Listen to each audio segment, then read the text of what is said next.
Ang anak, kayang tiisin ang magulang. Ngunit ang magulang ay hindi kailanman kayang tiisin ang kanyang anak. Isa ito sa mga katagang palagi nating naririnig at ilang beses na ring napatunayan. Sa panahon ngayon, maraming kabataan na ang hindi marunong makontento kung ano ang kayang ibigay ng kanilang mga magulang. Madalas, imbes na magpasalamat dahil mayroon silang nakakain sa pang-araw-araw na buhay, nagagalit o nagrereklamo pa ang mga ito, lalo na kapag hindi nasusunod ang mga luho nila, tulad ng bagong damit, cellphone at iba pa. Lalong-lalo na yung mga bagay na patok o usong-uso sa social media. Ngayon, ibabahagi ko sa inyo ang kwento ng isang lalaki na siguradong kapupulutan natin ng aral at inspirasyon. Kaya naman, inaanyayahan ko kayong manood hanggang sa dulo ng videong ito.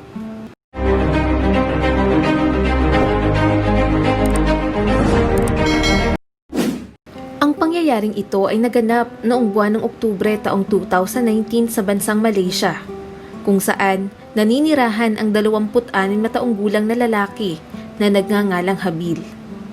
Lumaki siya sa mahirap na pamilya, kung kaya't sa murang edad, namulat na siya sa realidad na kailangan niyang pagbutihin ang kanyang pag-aaral upang magkaroon ng maayos na trabaho at matupad ang kanyang mga pangarap.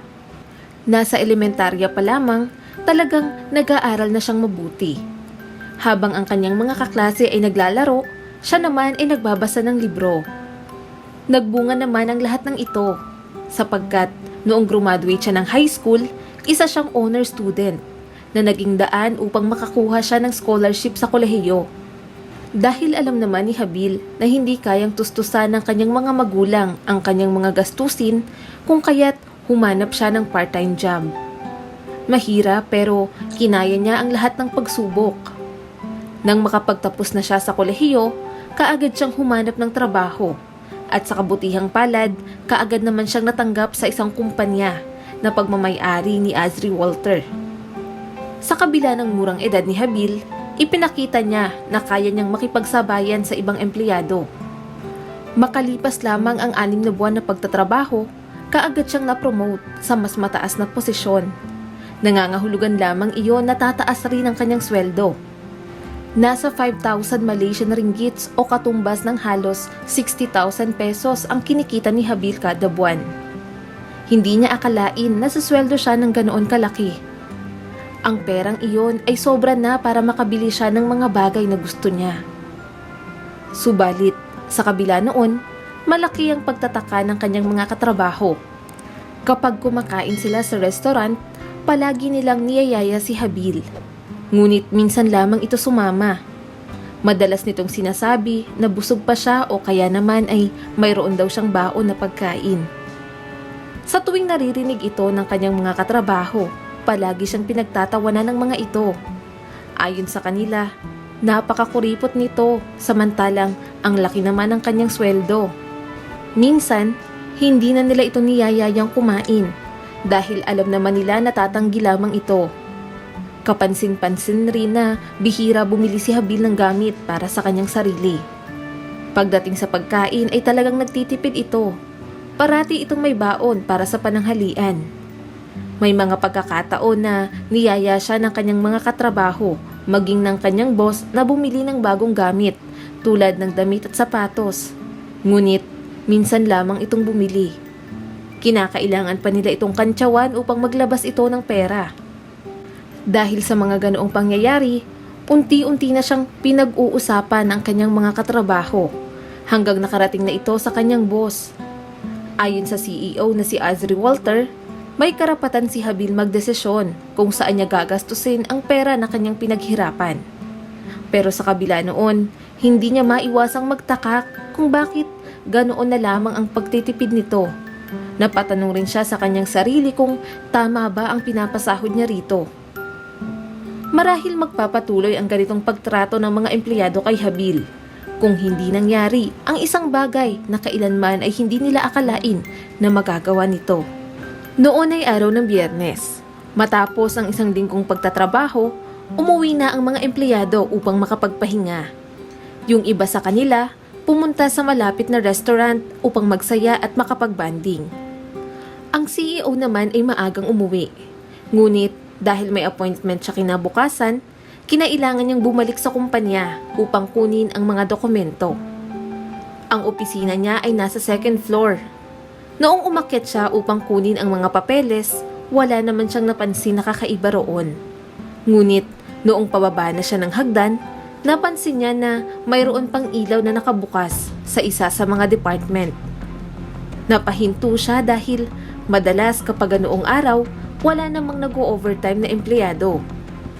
Dahil gusto niyang malaman kung sino ang naroon, napagpasyahan niyang lapitan ito. Gusto niya ring tanungin kung bakit nag-o-overtime ang empleyado na iyon. Subalit, habang papalapit siya rito, may naririnig siyang kakaibang tunog. Hindi niya alam kung ano ang bagay na iyon kaya nagpatuloy siya sa paglalakad. Noong tuluyan na siyang makalapit, laking pagtataka niya dahil walang sino man ang naroon. Aalis na sana siya nang bigla niyang napansin na parang may gumagalaw sa ilalim ng desk. Naglakad siya patungo roon at hindi niya inaasahan ang kanyang makikita. Hindi siya makapaniwala na naroon si Habil. Naroon ito sa sahig habang nagluluto gamit ang rice cooker. Laking gulat naman ni Habil nang mapansin na naroon pala ang kanyang boss.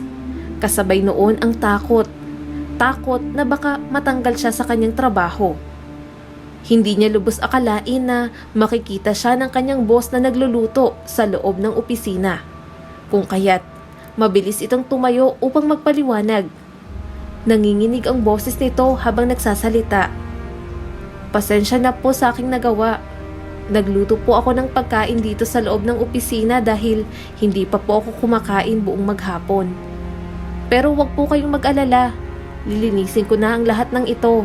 Huwag niyo lang akong tanggalin sa trabaho." Hindi lubos maisip ni Walter na ganoon ang gagawin ni Habil dahil noong araw na iyon ay nakatanggap sila ng sweldo. Dahil sa pangyayaring iyon, tinanong nito si Habil kung bakit kinakailangan nitong magtipid gayong malaki naman ang kinikita nito. Noong mga sandaling iyon, nagsimula ng ibahagi ni Habil ang kanyang kwento. Ayon sa kanya, 19 na taong gulang pa lamang siya noong pumanaw ang kanyang tatay. Mahirap na ang kanilang pamilya noon pa man, ngunit nakaranas silang magutom nang mawala ito. Dahil siya ang panganay kaya nagsisikap siya upang kahit papaano ay matulungan niya ang kanyang ina. Mula noong nagsimula siyang kumita ng pera, pinapagkasya niya ito para sa kanyang pamilya. Ang 3 niyang nakababatang kapatid ay nag-aaral pa. At bilang estudyante, marami silang pangangailangan. Ayaw niya raw maranasan ng mga ito ang mga bagay na nangyari sa kanya, kaya handa siyang magsakripisyo para sa mga ito. Siya na raw ang tumayong padre di pamilya sa kanyang mga kapatid. Minsan, tinatanggihan ng kanyang ina ang binibigay niyang tulong, dahil alam nito ang hirap at sakripisyo niya. Pero lagi niyang sinasabi sa kanyang nanay na okay lang siya basta nasa maayos at hindi ito namomroblema. Nabanggit din ni Habil na mahigit kalahati ng kanyang sweldo ang ibinibigay niya sa mga ito. Ang matitira sa kanyang sweldo ay binabudget niya para sa pagkain, renta sa bahay at iba pang mga pangangailangan.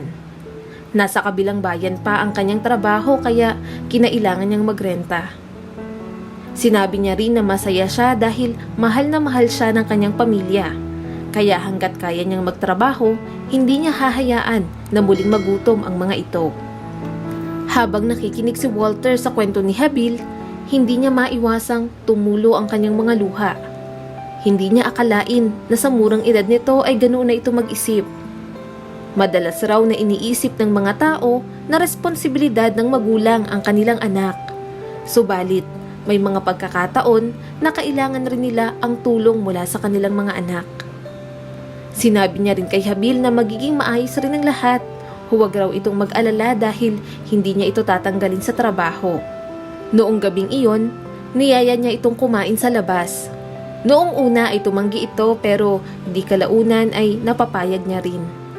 Dinala niya ito sa mamahaling restaurant at sinabi niya na pumili lamang ito ng gusto niya dahil siya na ang bahala. Marami pa silang napagkwentuhan tungkol sa kanilang buhay. Ang kwentong ito ay ibinahagi mismo ni Walter sa kanyang social media account. Umani ito ng maraming komento mula sa netizens. Nasa 14,000 rin ang nag-share ng nasabing post.